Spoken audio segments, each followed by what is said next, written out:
a new multinational force set to fight armed groups in the Sahel region, an anti-terror operation with the backing of the French president. Parce que c'est ici que se joue la sécurité du continent africain et plus largement la sécurité d'une bonne partie de notre planète, y compris de l'Europe. The task force will include troops from the so-called G5 Sahel, Mali, Mauritania, Burkina Faso, Niger and Chad. The 5,000-strong force will bolster the 12,000 UN peacekeepers and France's 4,000 troops. The task force will focus on 3 border zones, one along the frontier between Niger and Mali, another between Mali and Mauritania, and a third straddling the borders between Burkina Faso, Niger and Mali. France says it will contribute $9 million by the end of the year, and the EU has also pledged $57 million. Le président Macron a souhaité l'avènement d'une alliance pour le Sahel. C'est une belle chose. Et il est clair également aussi que la France seule ne peut pas continuer à supporter le fardeau de cette lutte contre le terrorisme qui concerne le monde entier. Paris considers the Sahel a breeding ground for militants and traffickers who pose a threat to Europe. In 2012, groups with links to Al-Qaeda seized control of Mali's desert north, though they were driven back a year later by a French-led military intervention. Various armed groups still carry out attacks in the region. Jour à affronter des terroristes,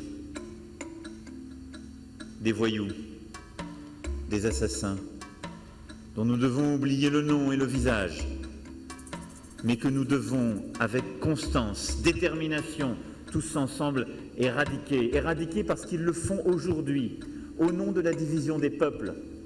But some speculate this move is a way for France to reduce its burden and slowly draw down its troops in the region, something Macron has played down, saying Paris will remain engaged for as long as it takes.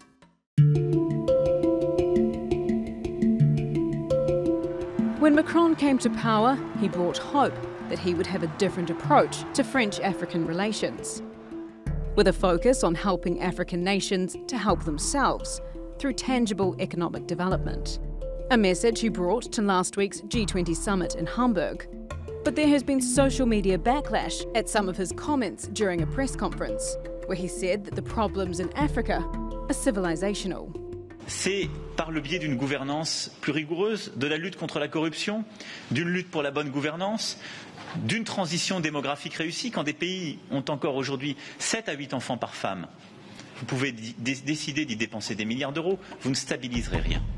Although a video being shared online has been edited out of context, his language is being seen as a misstep, raising questions about whether Macron's approach to Africa will be that different to his predecessors, and whether his strategy for the continent will succeed where other leaders have failed.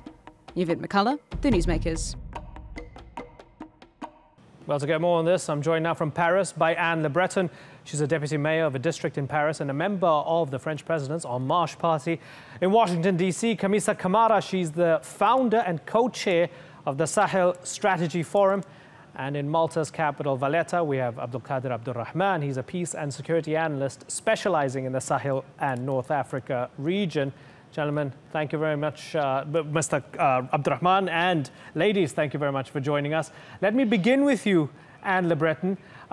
Some comments at G20 by the president. I want to get this out of the way before we look at the Sahel and the military situation.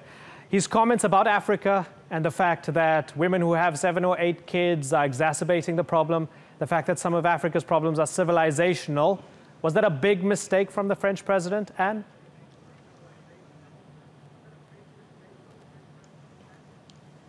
It's his way of doing things. He has a very complex mind, and he does put different words on things that are usually not talked about this way. And people are getting used to it, but you have to kind of follow his thought. I don't think it was a mistake. Okay. Anne doesn't think it was a mistake. Camisa Camara, was it a mistake? I think these comments were very clumsy. It was on those same premises that France colonized Africa. So I think that it really does question President Macron's judgment in terms of how the way he wants to interact with Africans. Okay, so Anne says it wasn't a mistake. Kamisa says it was clumsy. Abdulkader, what do you think about those comments? Well, I think that when you say something like this once, it's a mistake. When you repeat it at different times, you cannot call it a mistake. And I think that Macron, for the past few months or even years, has been used to making such comments, or clumsy, as we mentioned, clumsy comments. Right. So, Kamisa, let's take those comments and now take them a bit further. They are happening at the same time as this new policy, where France has this security agreement with these other African countries. They want to root out extremism, particularly in the Sahel region. Do you trust President Macron to spearhead this effort? Yeah, I do. I mean, France's efforts in the Sahel region have been really great. I mean, they have definitely helped, for example, Mali get out of a huge crisis in 2013. I mean, the national territory was threatened by rebels, and France's intervention in Mali definitely saved the country. Now, when we look at France's strategy in the Sahel region, I think that what Macron is trying to do is he's trying to create a new strategy for the Sahel countries, and he's trying to exit from the region because France has been so heavily invested over the past 5 years. So I think that the comments that he made, to come back to your first question, again, were clumsy. They might raise doubts about his intentions, but I think France as a country has been so much involved in the Sahel and has helped the Sahel region secure its borders so much for the past, I don't know how many years, that this will not be put into question by comments. Okay. Abdulkader, can you hear me? Yes. Okay. Yes, I can hear you. Okay, yes. so Abdulkader, do you think that this G5 Sahel force is necessary and it will achieve its objectives? Injecting 5,000 more French troops, is it going to solve the problem? I think that it's not because you have a hammer that every nail is a problem. And when it comes to Mali, when it comes to the whole Sahel, I think that the military intervention is something that has to be done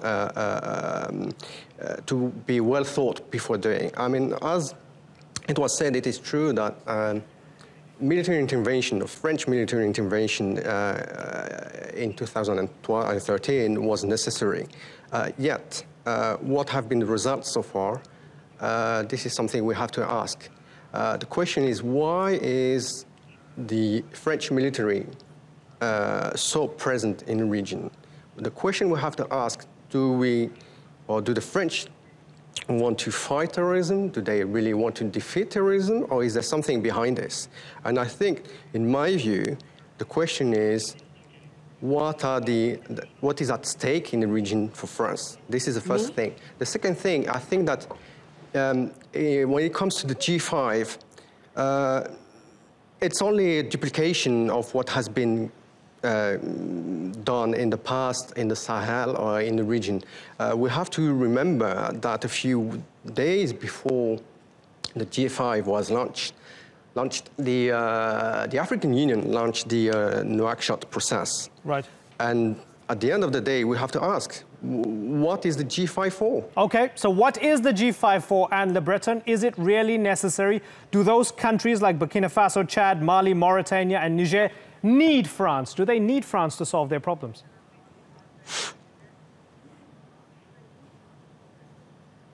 Well, up to now, you know, it's a tradition. We have this special relationship with that part of Africa.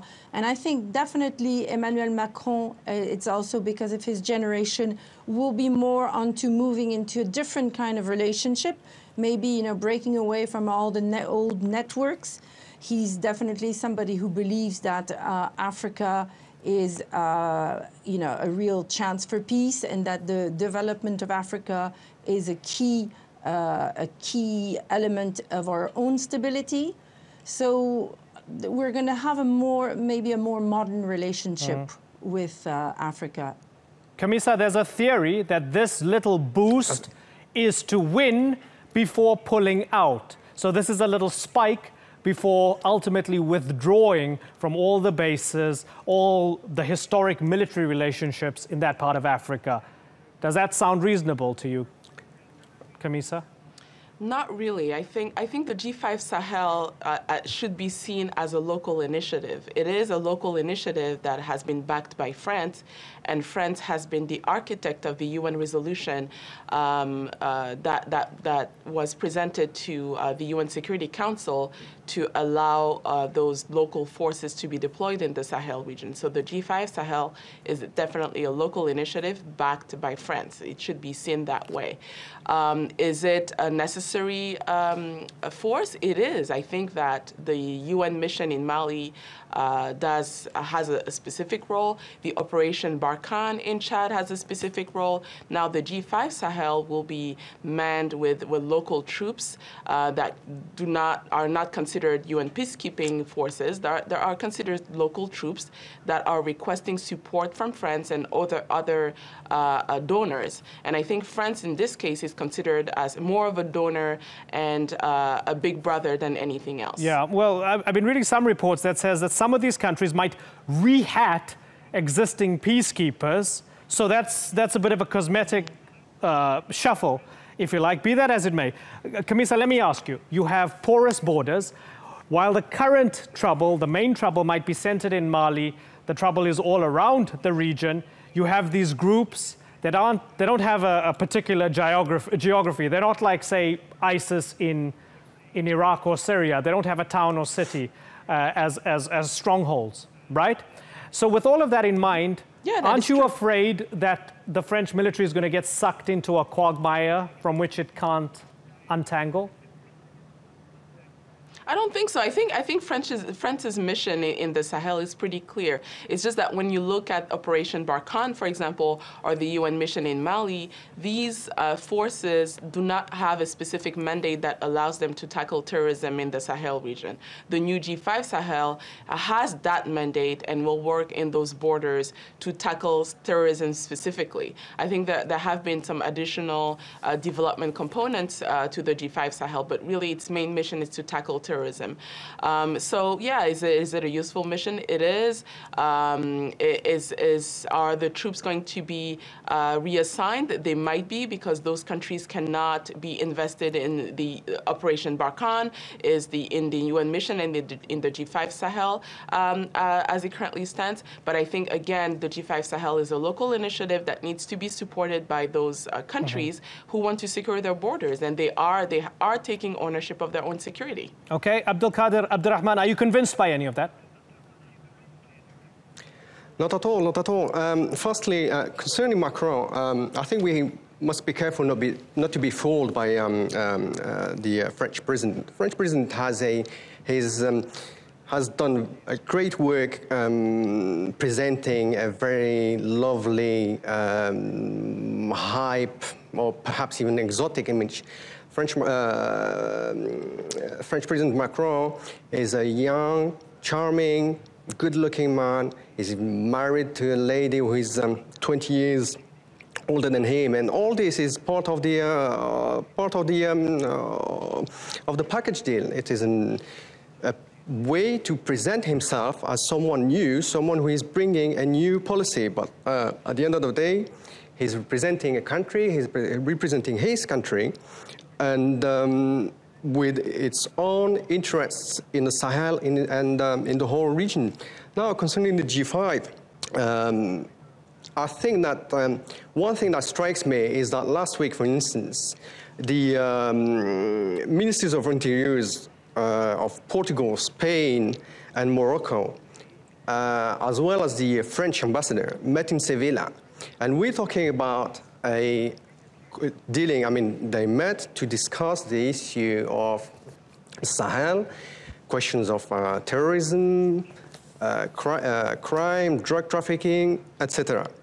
And at the end of the day, what do we get? We get those people there, meeting, gathering, and none of those protagonists, the direct protagonists, were invited. So at the end of the day, we have to ask, why is that for? Okay.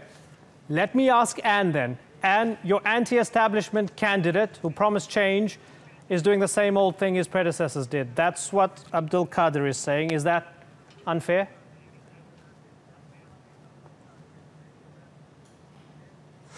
Abdul Qadir said mainly that we were going to look out for our own interests. And of course we are, because that's, what you do. But I think our own interests in this case are definitely to have a more peaceful Africa, a more prosperous Africa, and to work, together. So we are going to be working in that way for our own interest. Okay, it's been good to get all your thoughts. Thanks so much for joining us, Anne Le Breton, Kamisa Kamara, and Abdul Qadir Abdurrahman. Thank you very much.